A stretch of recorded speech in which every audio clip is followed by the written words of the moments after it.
Adelante, muy buenos días. Hola, muy buenos días. Luis Eduardo, estamos aquí en Charlas de Diseño. Hijo, finalmente, ya por fin, después de tanto, saludcita al cafecito. Sé que eres cafetero. Mucho, sí. Qué maravilla, Luis Eduardo Cervantes, queridísimo amigo y Muchas gracias. colega. Y bueno, ya tendremos que contar dónde nos encontramos y cómo, ¿no? Hemos estado platicando mucho por teléfono y que no nos hemos perdido la pista, pues, y siempre concertando esta reunión aquí con todos nuestros seguidores, nuestros amigos aquí en Face. Y tengo la sorpresa de que desde ayer estamos en YouTube, así que por favor ya búsquenos, suscríbanse, denle clic a la campanita para que nos sigan y les empiecen a llegar las notificaciones de las charlas que estamos subiendo semanalmente a Facebook y luego a YouTube. Y sobre todo, Luis Eduardo, porque eres nuestro invitado número 21, ¿no? Eso también ya es así como que empezamos un nuevo siglo. Así que eso me entusiasma muchísimo. Y otra, Luis Eduardo, porque tienes tanto que platicar. O sea, eres, hijo, todo un personaje. Qué amable. Cuando yo te conocí en León, Guanajuato, que ahí fue nuestro encuentro, ¿no? Así en aquel 2013, más o menos, en el TEC de Monterrey. Yo llego a trabajar ahí al TEC, tú ya estabas ahí con una materia y coincidimos por ahí un par de años, ¿no? Así es. Pero tú tenías un trabajo extensísimo, ¿no? En el estado de Guanajuato, en el ámbito del diseño, que ya nos contarás ahorita. Así que de veras un gustazazazo estar aquí contigo. Y bueno, pues bienvenido a Charlas de Diseño. Muchísimas gracias. Luis Eduardo, me mandaste por ahí un texto más o menos para empezar a entender, para empezar a ver tu trayectoria. Creo que te quedas corto en el escrito, que está sensacional, divertidísimo, pero creo que ahorita nos vas a platicar y nos vas a cautivar con tu charla, con tu trayectoria. Y ya sabes, la pregunta obligada, ¿cómo llegas al diseño y cómo fue esa trayectoria? Ceci, muchísimas gracias. Antes que nada, y un gusto y un honor el poder estar aquí compartiendo estas vivencias, tanto contigo como con la gente que tan amablemente deja un rato sus ocupaciones para poderse integrar a estas charlas. La verdad es que es muy grato encontrar que hay gente que tiene esta sensibilidad por compartir, por escuchar, por aprender en un momento dado, y pues ojalá que sea digna esta plática 21 de todas las anteriores que han sido sensacionales. No, gracias. Por supuesto que ponemos nuestro granito de arena, ¿no? Ahora desde León, Guanajuato. Muy padre. Mira, cómo comencé con el tema de diseño. Te mencionaba yo que un poco como creo que la gran mayoría de los que estamos en estas generaciones pioneras del diseño, yo creo que comienza desde una especie como de habilidad psicomotriz y de interés también muy del ámbito artístico, de lo analítico, etcétera. Generalmente creo que el perfil era de gente muy reflexiva, en algún momento dado muy dada a observar lo que había alrededor. A lo mejor algunos de ustedes, al igual que me pasó a mí en la infancia, nos tumbábamos también en el pasto de un jardín a ver las estrellas en las noches y preguntarnos qué había allá y por qué estaba así. Y luego tratar de reproducir estas cosas que de pronto venían como del subconsciente y otras más de lo que veíamos, tratar de reproducirlo gráficamente, es decir, dibujar. Lo que para otros era a lo mejor nada más colorear un libro, para muchos otros creo que fue el dibujar en un papel blanco. Y te diría que me cautiva esa frase que escuché en el prólogo del libro de Ray Bradbury, el Fahrenheit 451, en donde decía: si te dan papel pautado, tú escribe por el otro lado. Creo que los diseñadores de alguna u otra manera hemos sido gente que ha escrito por el reverso de los cuadernos. Y efectivamente, era tener en las manos plastilina, tener a lo mejor pegamento, tener unos palitos, etcétera, etcétera, etcétera, pero siempre estar buscando el crear cosas, ¿no? Y entonces el ir poco a poco descubriendo que tienes esas habilidades por parte de tu familia es, mira qué bonito le quedó, mira qué padres estas cosas, el avergonzarte Que Luis Eduardo te ayude a hacer el mapa. Sí, pero el avergonzarte porque ahí vienen con las tías, enséñales lo que dibujaste, el visito, y ahí estás, ¿no? Y tú, sí, mira, y no sé, ya sabes. Creo que por ahí entonces, como un paso natural, no había mucho por dónde irte, de pronto te decían, oye, ¿no has pensado en estudiar arquitectura? Porque era lo más cercano a, digo, A estudiar una profesión creativa. una profesión Claro, que no fuera relacionada con artes eso. plásticas, porque ese no era profesión, ¿no? No, te ibas a morir de hambre. Claro. Ese era el estigma, sobre todo hablando de gente como yo, como muchos de los que seguramente nos estarán siguiendo, que veníamos de una clase media muy media, de padres que a lo mejor en algunos casos no tuvieron la oportunidad de poder tener estudios que le llamamos superiores, y que entonces para ellos el sueño era decir, bueno, yo le voy a dar a mi hijo lo que yo no pude tener. Mi padre y mi madre fueron huérfanos muy chicos, justamente por otra de las pandemias que asolaron este planeta, pero que no las teníamos nosotros ni siquiera conscientes, que es la gripe española. Y pues entonces, si mi padre a los 7 años fue huérfano, tuvo que trabajar, había un negocio familiar, pero pues a final de cuentas, mi abuela no capacitada para llevarlo a cabo, pues lo quiebra, y entonces mi padre tiene que empezar a trabajar. Y entre todo este devenir, pues fue incluso torero profesional. Entonces él lo que no quería era que sus hijos tuvieran que pasar por esos, dicen que más jornadas del hambre, no quería que pasáramos ya por lo dijo eso. Luis Espota. Exactamente, muy bien. Entonces justamente pues era que estudie una profesión, ¿no? Y con eso ya que tenga asegurado el porvenir. Claro, pues ellos nunca pensaron que el mundo iba a ser tan conflictuado como ahora. Ellos tenían otro tipo de conflictos, me queda claro. Y finalmente, pues entonces, estudiando en Guadalajara, que era donde yo vivía, en el Cervantes, Costa Rica, un muy querido colegio de hermanos maristas, a los cuales les debo realmente mucho de mi formación. Entré al área de y de mucho prestigio, ¿no? En Guadalajara, el pues sí, Cervantes, Costa Rica, por supuesto, los Cervanteses. sí, ¿qué te digo? Bueno, sí, no, toda una institución todavía. Y entonces, pues entro al área de arquitectura. Ni por aquí era arquitectura y diseño, era arquitectura, párale de contar, y muchísimos estaban yéndose a las áreas administrativas. Lógicamente, administración de empresas era una carrera joven todavía, que apenas habían empezado nuestros hermanos mayores, entonces estaba muy en boga este tema de hay que tener la profesionalización de las empresas, ¿no? Entonces, pues los raros, los freaks, a lo mejor los que traíamos ahí, perdón que lo diga de esta manera, pero era el término, la mata de pelo más ensortijada o más larga, o incluso estas barbas que hoy siguen siendo muy incipientes, pues entrábamos a arquitectura, ¿verdad? Éramos medio Oye, Luis Eduardo, hipiosos. ¿y no te pasó que tus mismos compañeros te veían raro así como diciendo, vete a ingeniería civil, ¿cómo que arquitectura? Sí, de hecho tuve muy buenos amigos. Yo creo que mis mejores amigos, de hecho, se fueron precisamente para ingeniería civil principalmente, porque ingeniería industrial también se les hacía raro, ¿no? Sí, Como que claro. ingeniería con administración.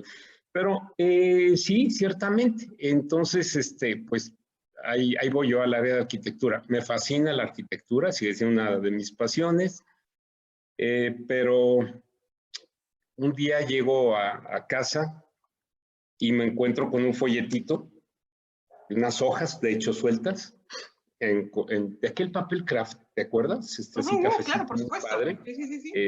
impreso como en una tinta sepia, en mi cuarto, en una comodita que teníamos ahí, y nunca supe, y hasta la fecha que les he preguntado a mis hermanos, obviamente en aquel momento a mis papás, oye, ¿y esto quién lo dejó por aquí? Sabe. O sea, seguramente el amigo del amigo de mi hermano, que siempre fue y sigue siendo muy vago, ¿verdad? Muy amiguero, los dejó por ahí. Y entonces, pues los empecé yo a leer y a ver las imágenes que se me hicieron muy interesantes. Y estaba el señor Robert Welch, un diseñador industrial. La primera vez que escuché yo el término diseño industrial fue de este folleto, en donde decía que él era un diseñador de Dumbarton, Escocia, que trabajaba, entre otras cosas, para la empresa Westclox, que seguramente ya los chicos hoy no recordarán, pero Westclox todos teníamos un despertador que claro. misericordiamente sonaba en las mañanas para que nos fuéramos al colegio, y él hacía el diseño de estos relojes, entre otras muchas cosas, pero de lo que vi hacía homenaje de cocina, hacía cosas de cuchillería, y yo dije, oye, qué padre, qué bonito, candelabros, etcétera. Y dije, oye, está padre esto. Entonces me puse a investigar. Obviamente, pues no había internet. Estamos hablando de la prehistoria. Y dije, realmente yo lo que quiero hacer es esto. En ese momento yo tenía un poco la idea también de otra carrera que se me hacía muy padre, muy interesante, que se llamaba entonces dibujo publicitario. Ni siquiera decía diseño publicitario, existía en O diseño Monterrey. gráfico, todavía no existía, claro. Bueno, ni diseño gráfico como tal, eso estaba allá en México. Nosotros éramos, perdón que lo diga, bromea un amigo mío, dice que éramos chilangos de segunda. Entonces en Guadalajara. Rancho Grande. Sí, no, hermosa Guadalajara, pero no sabíamos pues que había diseño gráfico, ¿no?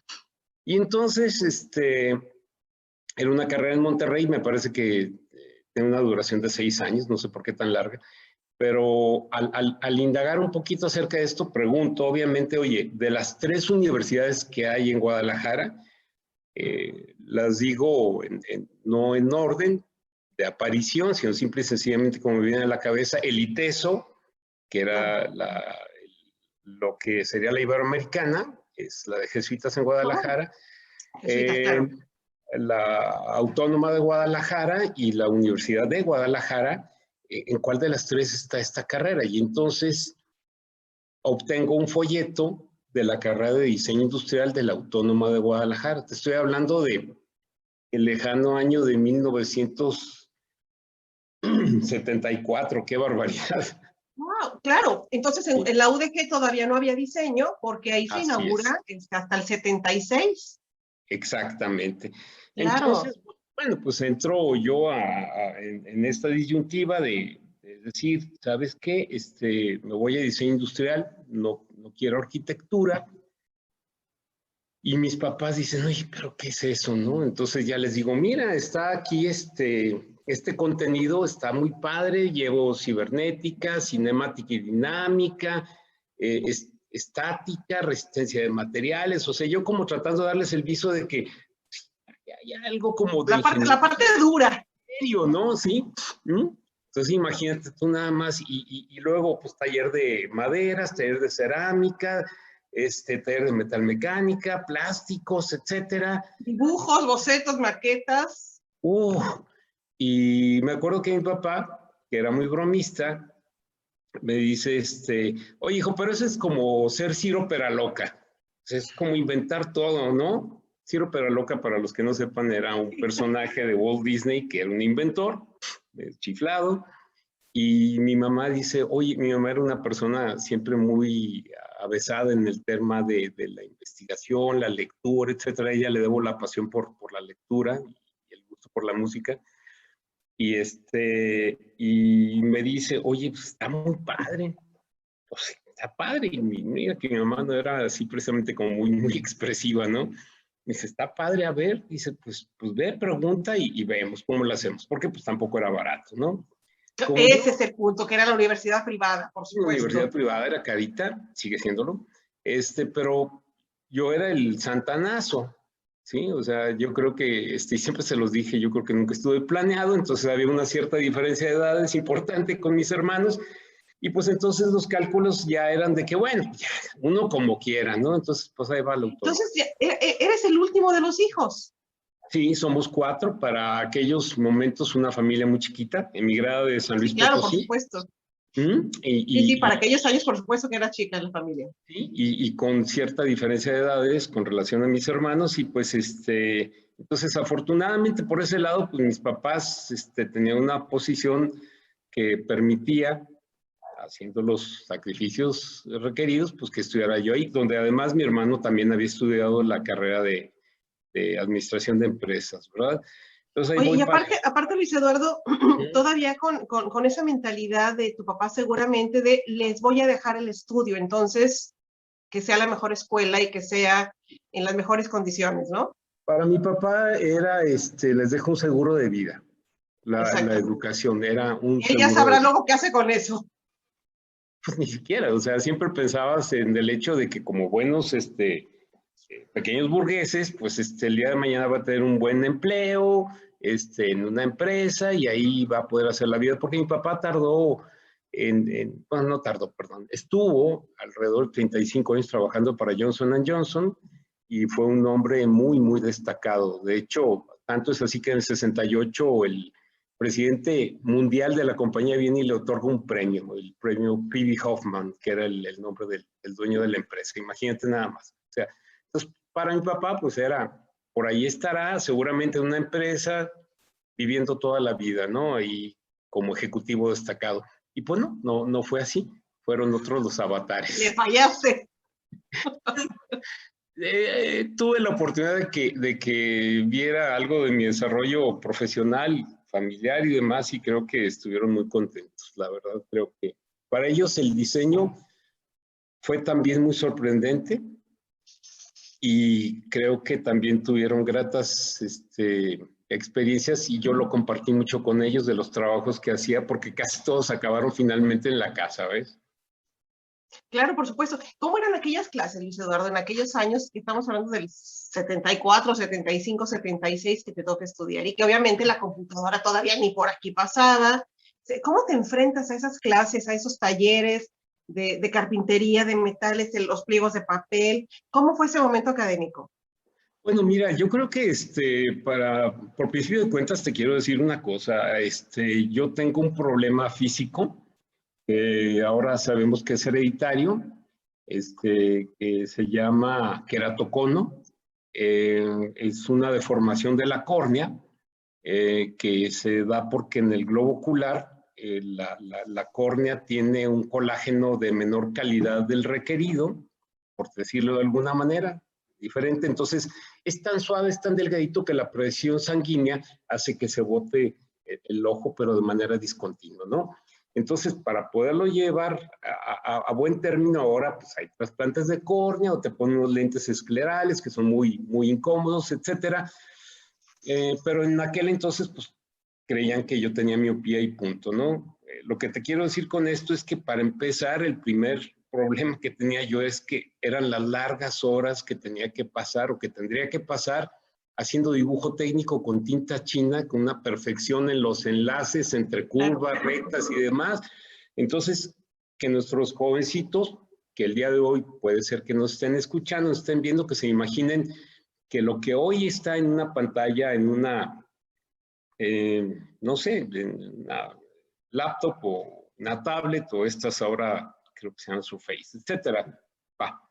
Eh, no eran así, eran unas mesas gigantescas, a veces una pieza de, de 1.22 por 2.44, el típico listón de madera, y que ahí tuvieras una lámpara de Claro. respirador calientísima todo el rato ahí Literalmente nos iluminándote tirábamos de panza sobre el respirador para dibujar, ¿no? textualmente. Entonces, imagínate yo con mi corta visión, además, pues peor, ¿no? Porque tenías que, prácticamente que echarme encima, ¿no? Así, y estar corriendo una línea y para que luego se secara y luego la otra, ya sabes, una cosa, a mí se No, me y hace aparte tener el control de la calidad de bellísima. línea, de si dibujabas Uf, con estilógrafos, de cambiar el estilógrafo, o si eran grafos, cambiar puntillas, se acabó la tinta, se tapó.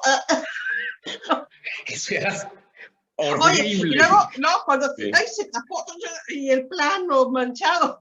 No, simple y sencillamente tener que poner un papel blanco, sobre la palma, debajo de la palma de la mano para que el mismo sudor o la grasa no Claro. corriera la tinta Oye, o muchas no cosas, ¿no? En aquel papel albanene, Sí, sí, claro. rígido, muy caro, por cierto, y bueno, era una cosa tremenda, ¿no? Y pues las clases eran, efectivamente, cuando yo llego me encuentro con que había un tronco común, que creo que es una de las grandes virtudes de haber tenido la oportunidad de estudiar ahí en aquel tiempo, en la Universidad Autónoma de Guadalajara, porque me tocó coincidir con estudiantes de arquitectura, de diseño gráfico, de una carrera que entonces era nueva y duró muy poco, lamentablemente, diseño artesanal, que es preciosa. Claro. Tenía compañeros de diseño de interiores y los de diseño industrial. Entonces, pues veíamos unos conceptos de composición muy amplios, muy generales, obviamente también el tema de la historia del diseño, desde el diseño arquitectónico, pasando por todo La el historia diseño, del arte, ¿no? ajá, la historia del arte, el diseño de objetos, sobre todo con los escandinavos,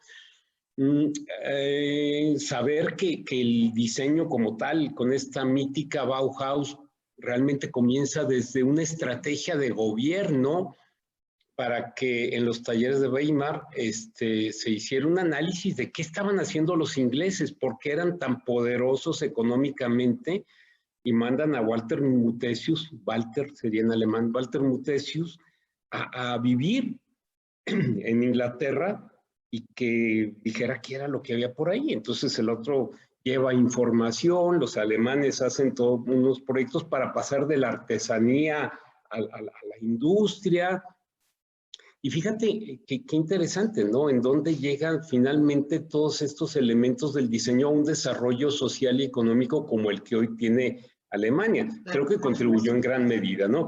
Bueno, todo eso gracias a que en esas clases dialogábamos, platicábamos y luego intercambiábamos información, nuestros puntos de vista y demás, y eso era muy padre.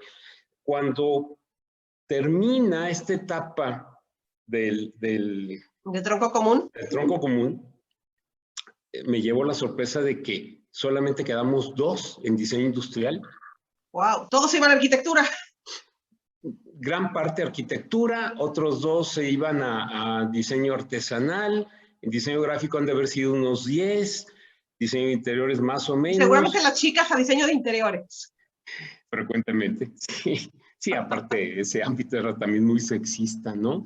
Y y fíjate que entonces fueron prácticas muy interesantes en los talleres porque efectivamente, pues entre 2 que nos tocaba ir al taller, todavía me acuerdo de Margarito, mi maestro de maderas, el encargado de talleres, un hombre bajito, con unos bigotes así muy delgaditos y usaba una boina francesa, un tipo muy extraño. Y el titular de la materia, el señorón Adolfo Britt, un emigrante alemán, papá de un compañero mío en el Cervantes, que era un tipazo en cuestión de procesos, ¿no? Entonces, pues teníamos la clase de procesos como tal, luego pasábamos al taller y en el taller había que arriesgar brutalmente las manos, la integridad física, torneábamos de usillo, torneábamos referentado, hacíamos coples, etcétera, y todo eso, pues, con a veces realmente situaciones muy precarias, ¿no? Oye, pero debe no había haber cómputo sido como ahora.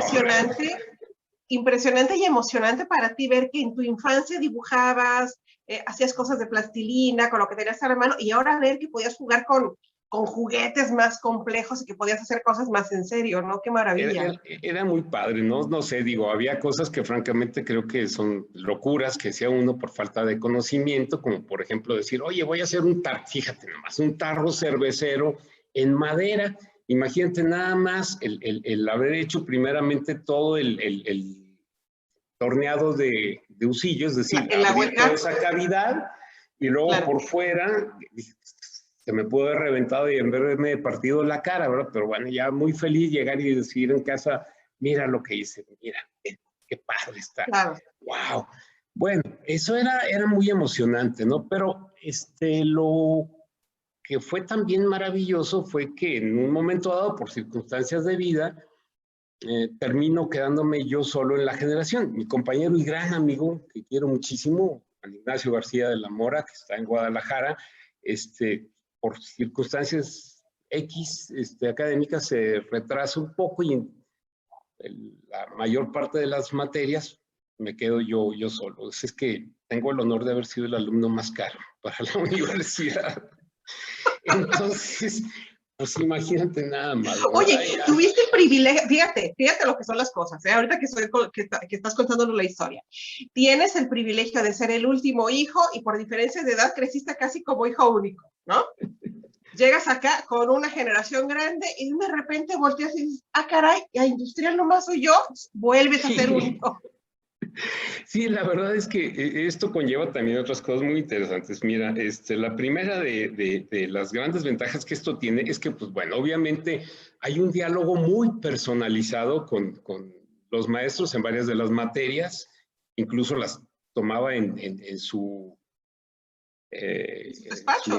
despacho o ahí en el, ¿cómo le llamaban? Se ve el nombre, cubículo. En el cubículo y en momentos era a ver, vamos a trabajarlo, pero acompáñame, tengo que ir al banco a cambiar mi cheque y ahí vamos platicando. Claro, pues, entonces, con el 100% del grupo. Pues sí, ¿no? Entonces ya llevas otro tipo de relación, de conocimiento y demás, ¿no?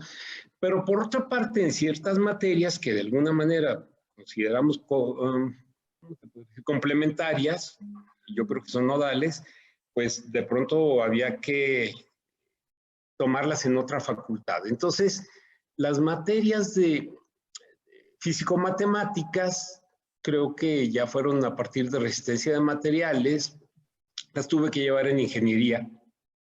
Las materias de administración de empresas, pues en la facultad de administración de empresas, alguna por ahí de filosofía, etcétera.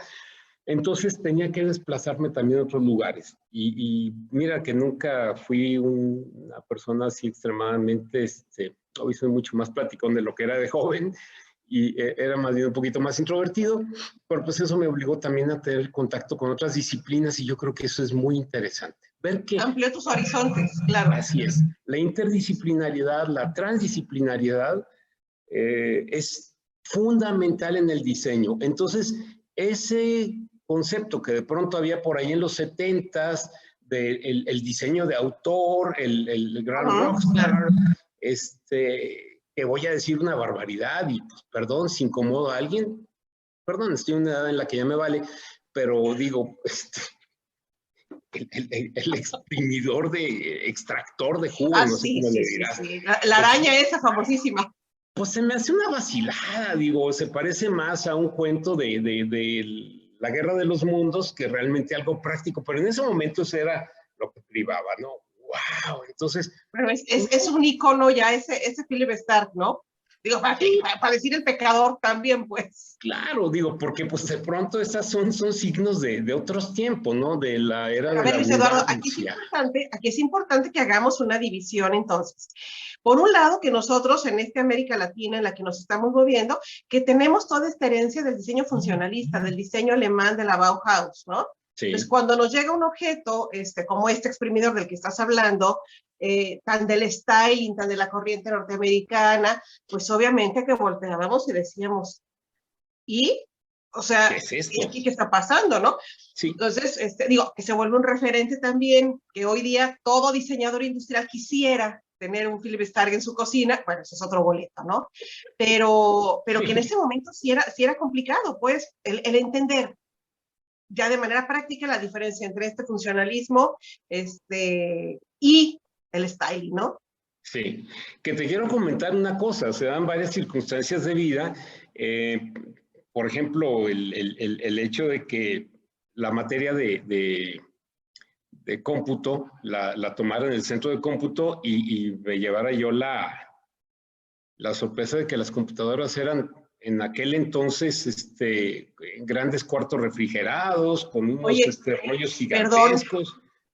Te iba a decir, ¿cómo que computadora en esos años? Ya me acordé que estabas en la privada, perdón, yo que estuve en la pública, no, muchos años después tardó en llegar la computadora. No, bueno, pero son circunstancias diferentes. Mira, en la pública Claro. también lo habían. Lo que pasa es que la configuración de la UDG, a quien también le tengo grandes sentimientos de afecto por relaciones de amigos y de familiares que han sido parte de ella, incluso un ex rector vecino mío, mucho afecto para él y su familia de la UDG, pero pues ellos tenían campus muy separados, ¿no? Y aquí estamos hablando de un campus en donde todo estaba... Sí, todo centralizado, por supuesto. Excepto medicina y odontología, que una estaba en Tezistán y la otra por allá por el Expiatorio. Tú recordarás la calle de Escorza y todo esto, ¿no? Entonces, eso facilitaba también el poder interactuar con otras, ¿no? Pero bueno, lo más que hacíamos a lo mejor era la figura de un Snoopy o una Mona Lisa y con, ya sabes, ¿no? Claro. Pero tuvimos la oportunidad de ver estos recursos y de avisorar que algo más allá venía, que no era el styling, que era mucho más, ¿no? Y luego la relación con los de arquitectura te hacía ser consciente también de que todo objeto tiene que estar relacionado para un hábitat. Claro.